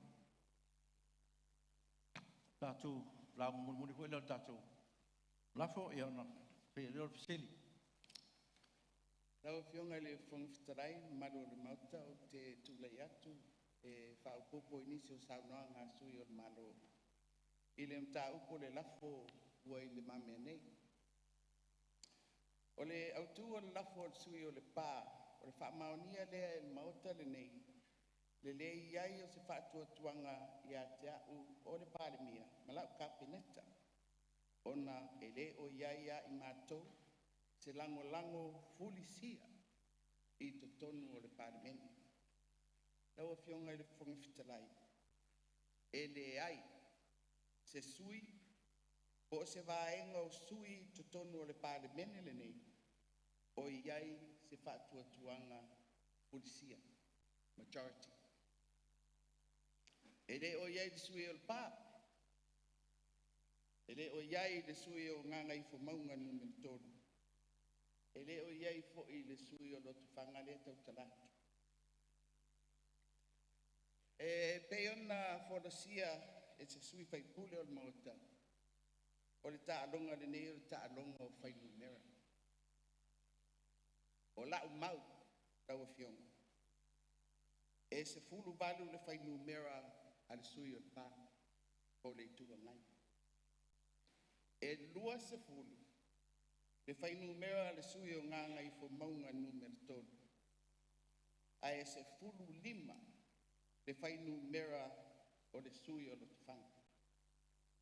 O ia whai numera e mamau mai le numera fulisia o le lua se fulu manfitu. A e tasi lona lau fionga le whangwhitarai. O le se fulu lima lea e a te au. O lau kapeneta, o le pule whatonu, o lo o apu, e le tū la whanu whawai, e whafoe ina le malo. Ua mai e le taitai o le tua ngai pari sui o le pā, whataitai inga e lua, o mau o le le whatutuai.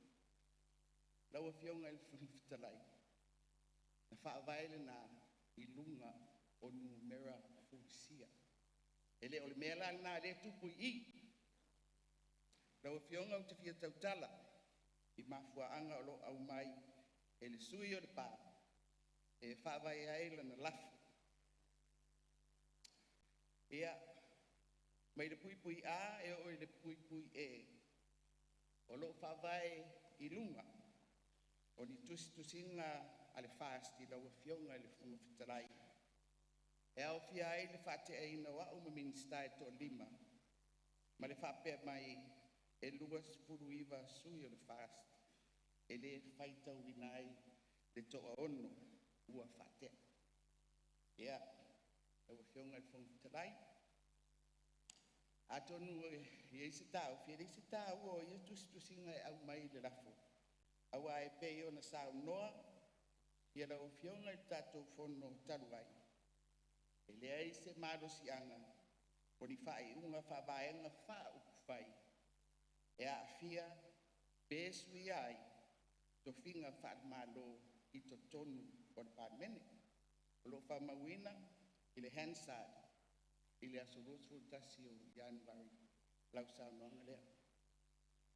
I le Malaysia, e tolus fulu lima, whai pule o le fast. Na whātau tō ina mo le paia inga le nei, o lo whanga solo. Whai mai le tū la whono, e tasi le awala e vae ai se sui whai pule, mai lana vaenga wha uku whai to tonu o le Palemene, o le wha ma vae lea. O le kapeneta umana nei e tō sifuru lima, o sui uma o le fast. O le kapeneta le nei o lo whafoeina. Ma wha wau le pūlenga wha malo i le tūlanga na sa ili ai i le atunuu i le pālota o le lua afe lua skultasi. E wha tū le fast. E sui ai le whainga malo a le HRP. O na ua o mai lea i le pui pui wha. O mafuanga e wha vai ai le lafo o le le wha totuaina. Ma o lo whapea mai, e tāua tele, mo le manuia lau tele o le atunu. Le whai ai o se pālota o le tūlanga le whātuatua ina ia au mai ai se maninonga o le nei mata upu, pe whaamata o loo ia i pēr i le kāpeneta, lea e au fi ai le pālemia, le whātuatuanga o le pālemena. E lua upu o te manatua tāua i le maulea, o le whātuatuaina, ma le whaamauti noaina, confidence and certainty.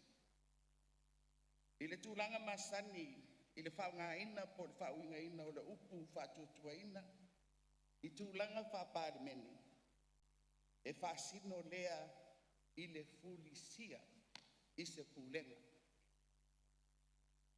E whai, ma whataitainga i le pālemene nei, e 5 o na sui mai tu malo, e 5 tasi. E tino ai le fulisia, po le tūlanga whātuatuaina, e mo o mia le numera, 2 E peo upu abata, lau e fionga, e le ai se sui, po se vai, i to tonu o le maota le nei, ua mautinoa, ua iai se whātuatuanga ato toa o le pālemene, ona e le ai se numera pulisia o ausia. O lona winga, lau e fionga le funga fitarai, e le a noa, pea o ngā se fesili o le whātuatuaina, e taunu wai i se whai unga tatau matala whea ngai i le lafo le nei. It is a moot issue. E le o se pataupu e tatau o nā amana ia. Ona o wo mai ai le upu pa a mauti noaina. Lau e whionga i le whongwhitarai. Nā o le pau le tūlanga lea i eise mauti noa i to tonu o le pālemene. O au, ma le kāpeneta, o loo whāwhoeina le mālo i lunga o le tūla whono whawai. O le pūlea e se vāenga to i titi, o se minority government, o se mālo, e le o se tūlanga ese. O loo tupu foi i isi malo pa demokrasi. Ona o loo tūla i mai ai i nā foi pālemene. Le tūlanga lea ua iei tātou. O le pūlenga a vaenga to i titi. O se whainga. E whaawa wai se paia enga. Ma whaatino ai ngā luenga tau pūlenga whaarmaro. Lau whionga le whonga whitarai. O le neim tā upu awe fo e le sui o le pāma le HRPP i le tūla whono. Ma ua tolo po mai e le whamasinonga. Se ia mai atu se whina ngalo le pālemene i le lafo le o tāngu whia nei. Ua iei se mau e whapea, ua vevesi, ma wha le tonu, ma ua le longa, i mawhauwhaunga o tangata, o le atonu le tūlanga o lo whawhue ai le mālo.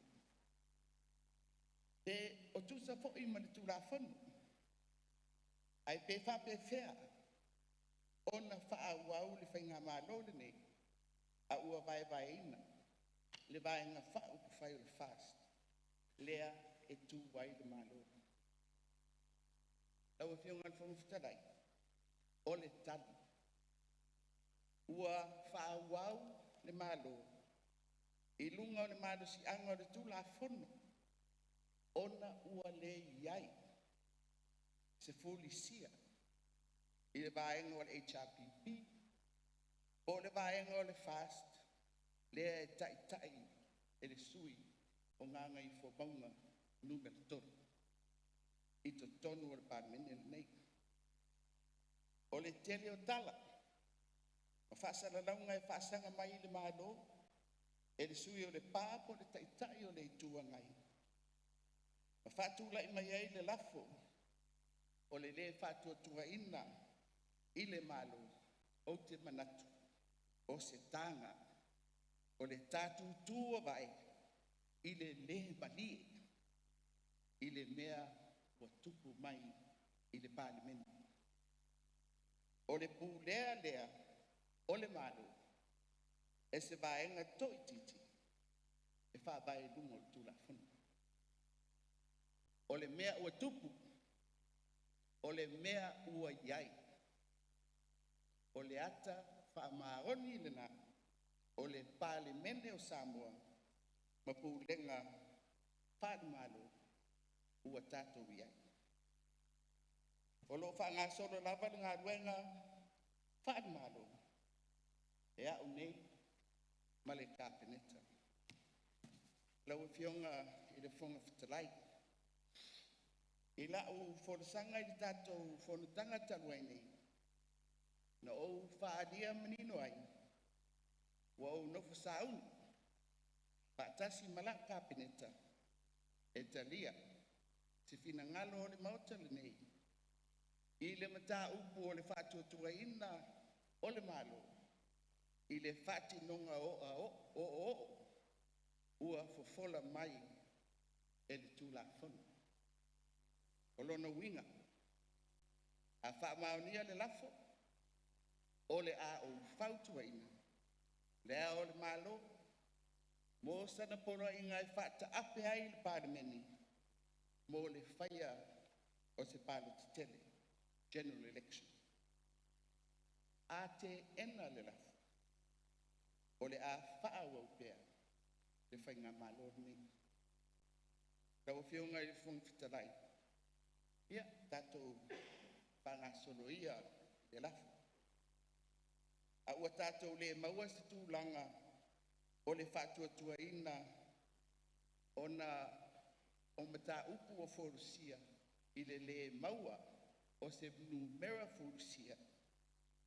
Ia, o le tatalo e tātou te maua se mautinoa I le laasanga o le a o atuloa I ai le palemene le nei.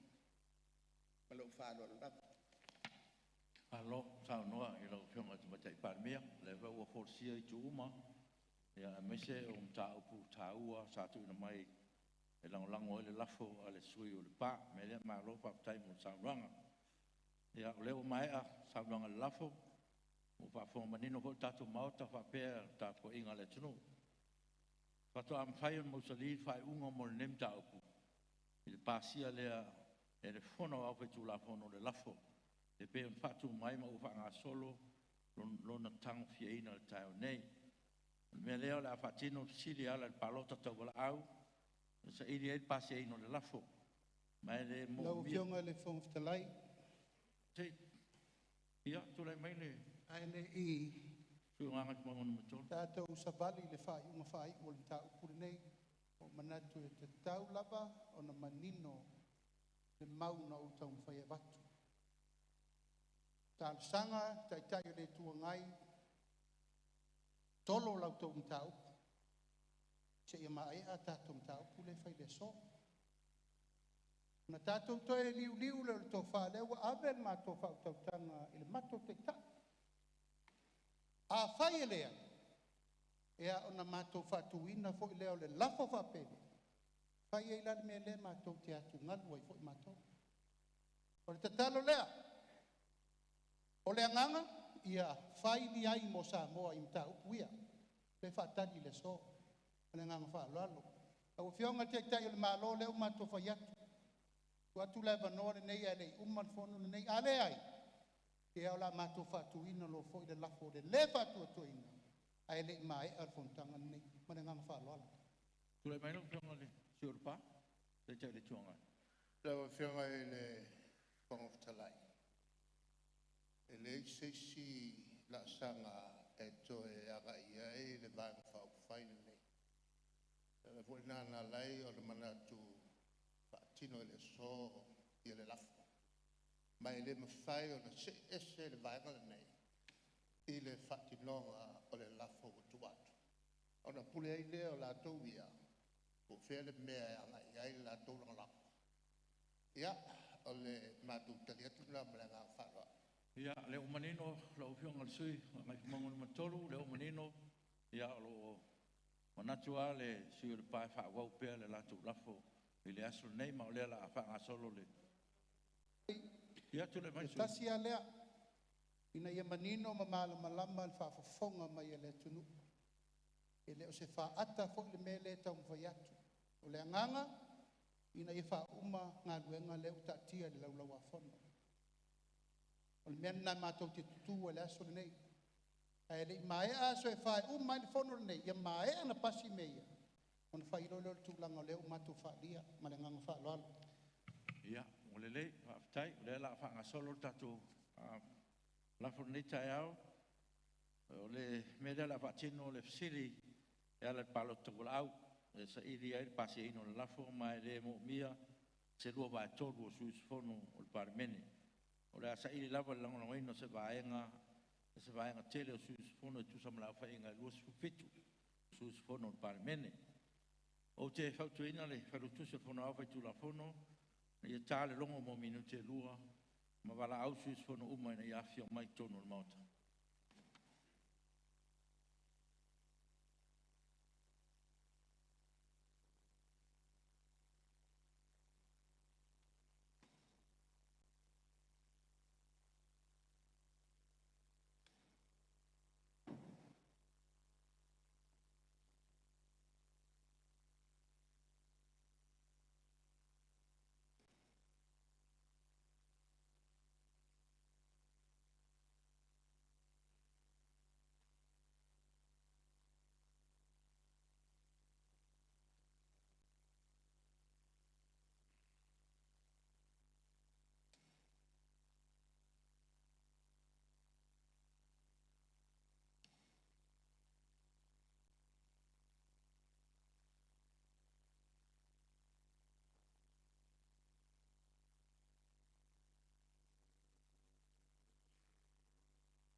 Tai le ulongo mai a le tusi o le ato mai tato mauta i tonu tato fono ne yaso ia o le tato paloto wala au a wala au tato o e lang loina ma te ena lafo ia tutula mai tonu wanga o le silmo mua o e lang loina le lafo tutula mai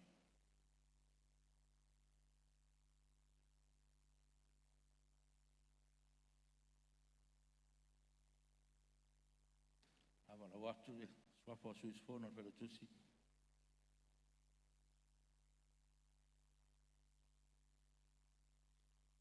no bol tulepa fatelofa o elua sa ilele malile ngoi la mena man malaulu swafo la mena ono bol la wofo fonotoe no fisili pia la wofo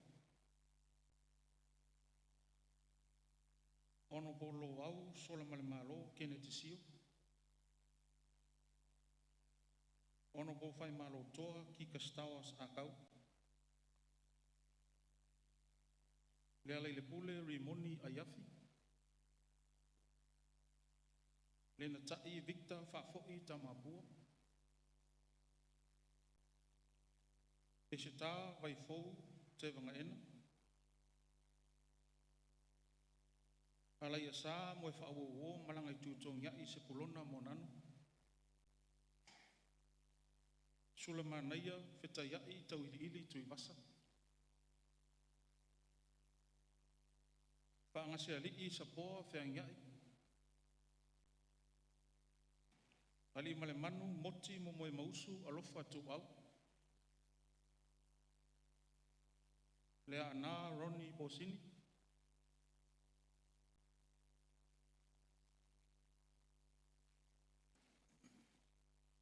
ai ono tile ngafa wa ava sului malo amatanga lupe matasila ngalu malmana tolongata tongia tile leia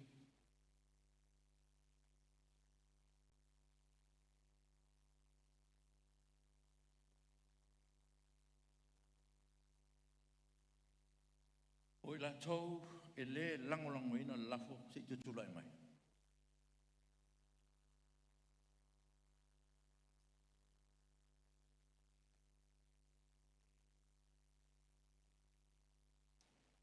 Ono po fia me Naomi Mataafa. Ono po tuala te vanga Iosefo Bonifasio. Ono po lautimuia uelese vai. Ono po olo fiti a foa vai. Ono po le tinuu Wayne Soyalo.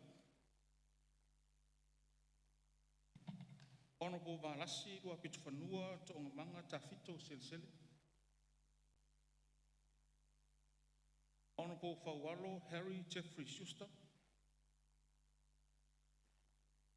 Ono po langa aia te tu au tufunga. Ono po niu ava eti la malolo. Ono po matamua se umanu vasati sili pulfana. Ono po se ula Ioane. Ono po mau si osi pui mai. Ono po tōtu sulu setrik ose sa ale sa siusta. Ono po lau mutia manu Ringo and Purcell. Ono po whaleo mawaenga titi mai atafua. Aua pa au mulipola au le tafua mulipola.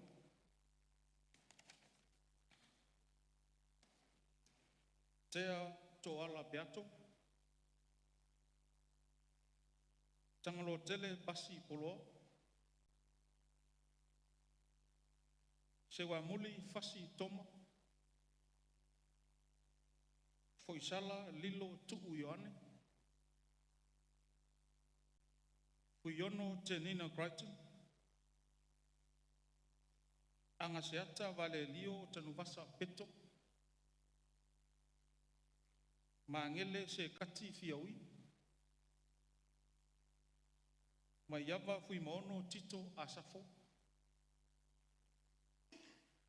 Fesolai a pulu tusi upu tuinga mala. Ono po lauli le wotea po la te wafosi. Ono po tuu ansi ileota. Fepulea i fasavalu fai matasua. Ono po mulipola ana rosa ale murio. Ono po te lupe maui au tele po mulinuku onesemo. Ono po leota laki la mustele. Manu lele ua pale tasala ti tovale. Masina lupe, makesi masina lupe. Ma ale vena ale.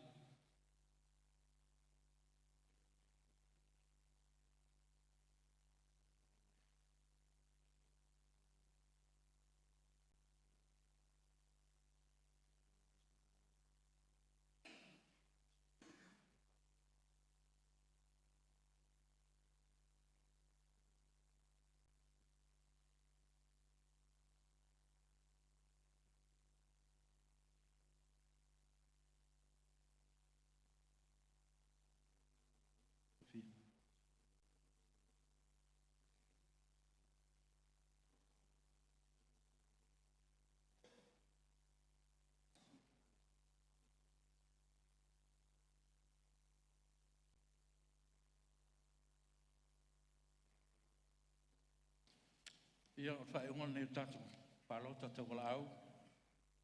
O la tau e lango ina lafo to suru lima. O la tau e lango ina le lafo to suru wha. To tasi e le i palota. O te whasi si la atu ua le pasia nei le lafo e pēn whatu lai mai tono o le fono au whaitu la fono. Ma al whae unga fo na o nem tau. Ia, ua taruai, ua Pasia tatai malolong o tae al melea, patati ese ngalwenga le, pono ao, mo le malolong. Tatu e te liu mai whao tatu ngalwenga.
This project is about resilience and about ensuring that the 2AP transmitter and tower is able to deliver information to citizens for many years to come.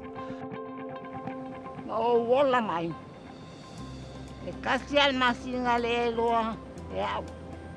O masinga fai kausanga kasi o loa mo o makua. O fai ilo ai. O akafa pe afewai. E mango ka o le akafa.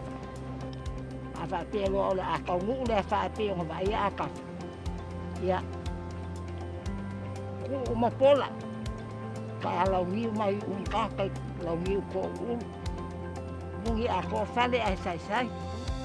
Access to information can save lives. If people are aware of what's happening before a cyclone, they can prepare themselves. During a cyclone, they can be aware as to how close it is. And after a cyclone, they can be given information as to how to get help and how to rebuild their lives.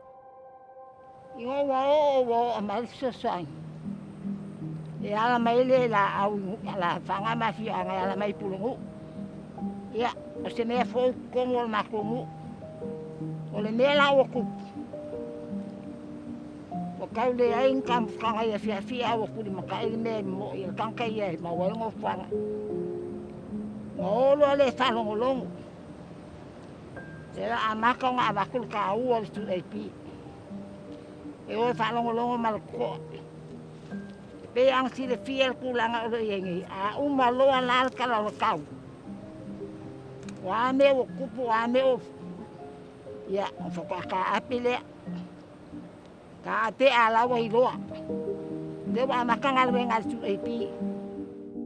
The importance of the role of Radio 2AP to the country and the region goes back when it was first established, because that was the only link of people here to the outside world.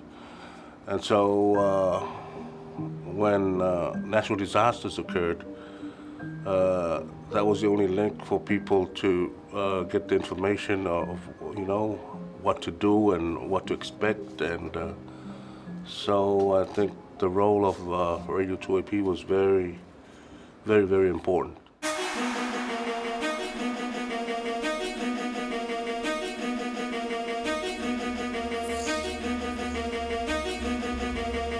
The ABC was asked to oversee this project because it has a long relationship with 2AP in Samoa, and we have a lot of experience with similar projects across the Pacific.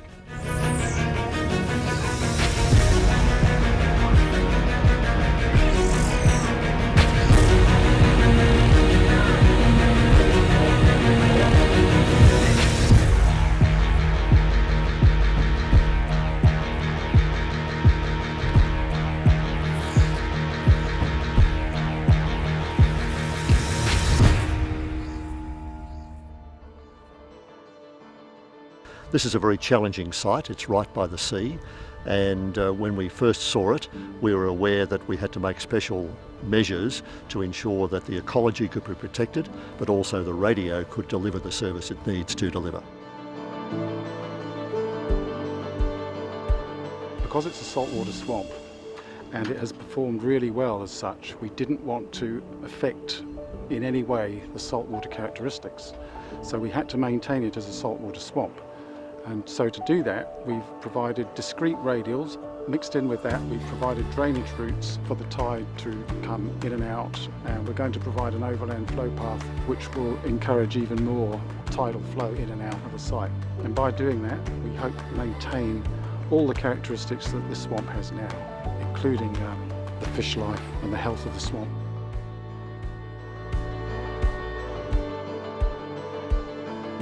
This location is ideal for AM radio. AM radio needs moist soil underneath it.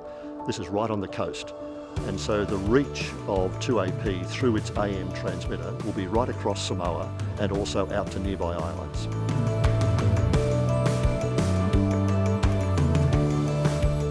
The Australian Government, it's really important to demonstrate its commitment to building resilience in communities. We've demonstrated this through many other projects as well at the global stage, and our commitment to resilience and disaster risk reduction.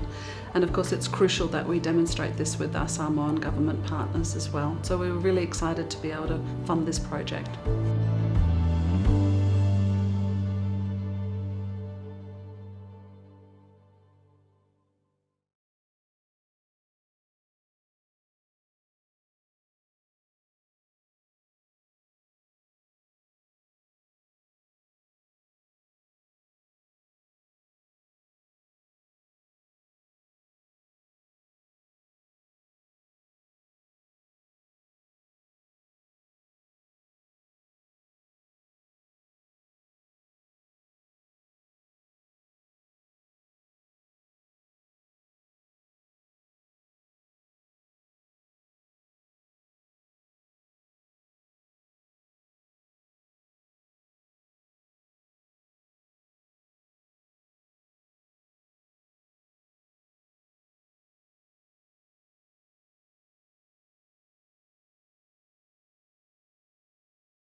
te whasisilatu a toa mtiri nei tau manga al whono au pe tu la whono. Ien manatu a maus whasi ngā malosi, ne o mātu I whaule tau tenga ma le tari ngā sua, sa alo tu edpa I al Palemene. Pa teile tu elan fuai, pa malo holo on sai tātou maota.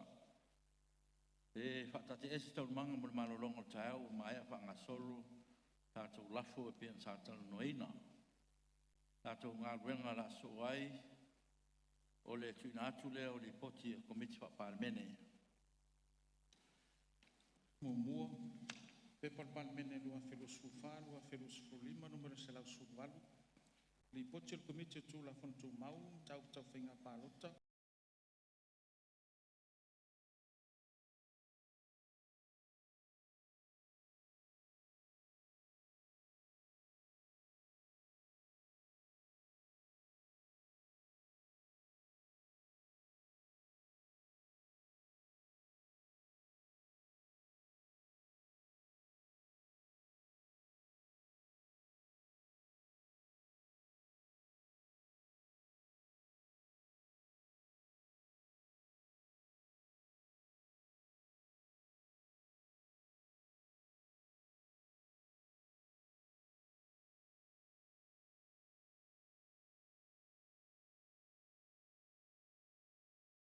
Rama sisio manga.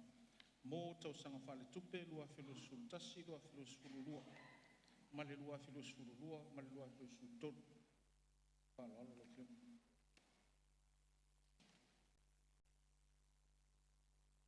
Arwenga, o le aso tau malo. Pai tau mo tula fonto wha ofi, mua. Tula fonto wha ofi o teu mo wha vae no mera lua. Lua o, lua lima, pai tau mo mua. O tā pāra o whionga le, tamatai pāramia? Lau whionga le whonga whitarai, o te whātū le lafo, ina ia whaitau ina nei le tū la whono, tau whaofi o teu ngā le whaavae, numela lua, lua awhe lua sepulu lima, I lona whaitau ngā mua. Whalua, le whionga sui pāramia, me stau tupe, me stau ngā longa tele, whapea, me stau whātuanga. Tili po la whaitu netu la fonto whaofi, teu ngot whaavae no mea lua lima I lon whaitau ngā mua, o e whina ngaro e sao noma le ioe. Au e se le ai, ua māna malo le ioe.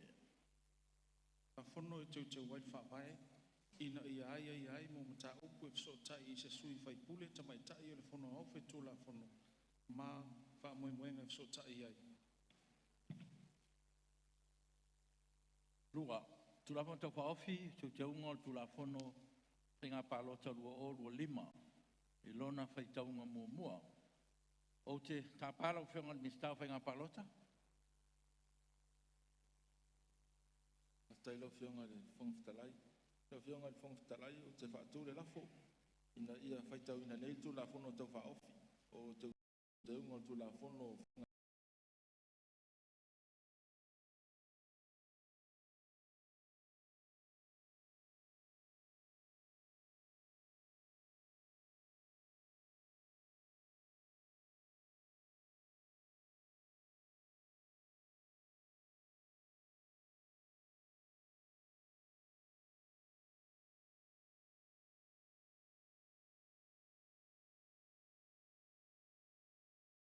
tula whono mai ai wha moenga e so tai ai.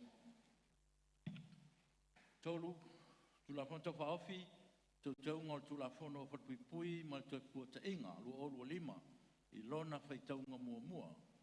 O te tāpāra o whionga ni stau whatpuipui, ma le te puata inga? Lau whionga le whongwhitarai, o te whaatū le lafo, ina ia whaitau ina nei le tula whono tau whaofi. O teu ngol tula whono whatpuipui, ma le te puata inga. Lua lima, I lona whaitaunga mua. Palua, mi stau sui pua maloroina, mi stau tinau tamaitai, mi stau ngā runga tele, ia whapehoile, mi stau tā longa. Sili po la whaitau netu la whanto whaofi, teu ngā tu la whono whatpuipui, ma tui puta inga lua lima, I lona whaitaunga mua, o e whina ngā rei sau noma le ioe. Au ese le ai, ua manu malo le ioe. Stula whono I te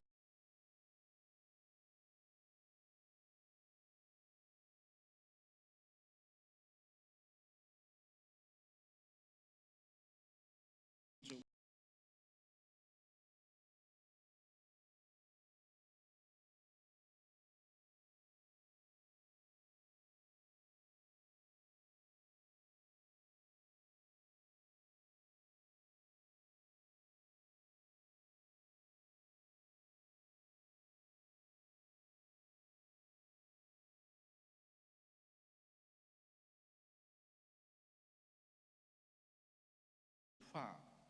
Wha mauni al fono au pe tula fono lafo mo taimi wha popo i longa al komiti i la su fitu te sema lua o lua wha.